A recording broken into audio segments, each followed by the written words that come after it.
bibigyan ng bouquet. Kaya wala po kaya makabalik. Salamat sa Lord. Happy birthday. Ayan. Meron akong speech na ready. Ang title po ng speech ko is Angel in Disguise. So, meron pong bakang story. Grade 1 nung makilala kita. Dahil classmate tayo. Hindi ko makakalimutan ng mukha ko kasi ikaw ang pinakamagandang bata sa room. Para kang anghel. Maputi ang balat at parang buhok ng mais ang mga buhok mo. Nananinilaw, lalo na kapag nakakarawan. Lumipas ang ilang taon, ngunit masasabi ko na napaka-memorable mo sa akin nung bata pa tayo, ay ibig sabihin na pala yan. Grade 6 nung mamit ulit kita, dahil naging magkagrupo tayo sa sayaw. Mag-aartista dapat tayo noon, pero di natuloy ang ating pag-aartista. Pero di man natuloy, tayo naman ang nagkatuluyan.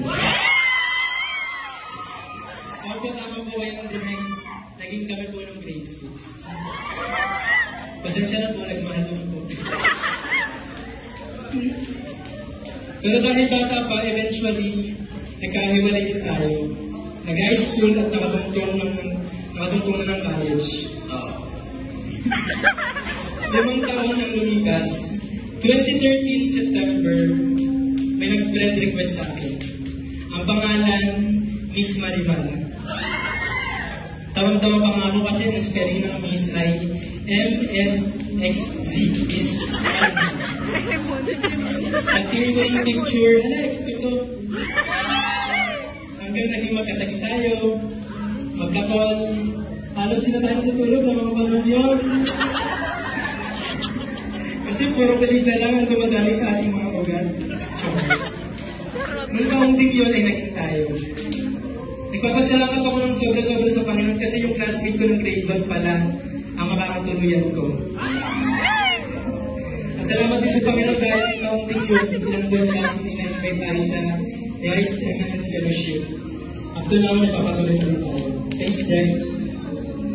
Ipapasalamat din ako sa Panginoon kasi noong una, ikaw yung babae na gusto ko kasi ganda mo. Pero more than that, ikaw pala yung babae na kailangan ko. Nilagay ka ng Diyos sa akin, ikaw ang angel in this case ko, para maging maayos sa takbo ng buhay ko. Ikaw yung klase ng babae na hindi lang kasama sa kasiyahan at kasalapan ng buhay.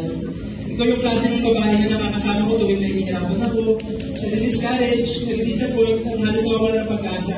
Ikaw yung kasama ko. You are my angel in disguise. Ikaw yung kasama ko ng tikyang, kwek-kwek, chistik lang kaya ng pakain sa'yo. Ikaw yung kasama ko nung maglalakad pa lang tayo para makapunta sa gusto natin puntahan. Ngayon, may pagod na tayo. Ikaw yung kasama ko nung mali-mali yung desisyon ko sa buhay at wala akong narinig sa iyong pang-question at ganun ako. Ikaw yung kasama ko nung muntik na akong wala sa church pero hindi lang ako kapalit. Ikaw yung kasama ko kapag gusto kong umiyak at kailangan ko ng shoulder to cry. Honestly, magulo talaga yung buhay ko. Pero kapag kasama kita, parang maayos-ayos ang lahat. Ang payapan ng lahat, ang saya ng lahat, you are my angel in disguise. Sa lahat ng pinagdaanan ko na kasama kita, napatunayan ko na sa sarili ko na ikaw talaga yung gusto kong makasama. Habang nagbubuhay ako, wala akong ibang gusto makasama sa kalungkutan o kasiyahan. Parang kasaya. Wala akong ibang gusto makasama sa kalungkutan o kasiyahan. Kakulangan o kasaganaan, pagkadapa o katagumpayan, kahinaan o kalakasan, hindi ka. Kaya, talaga bang bigay ka talaga sa iyo.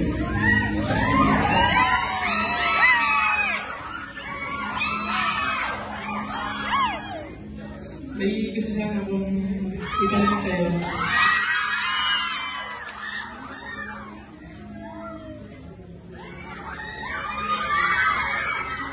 Pwede ba akong pakasalan?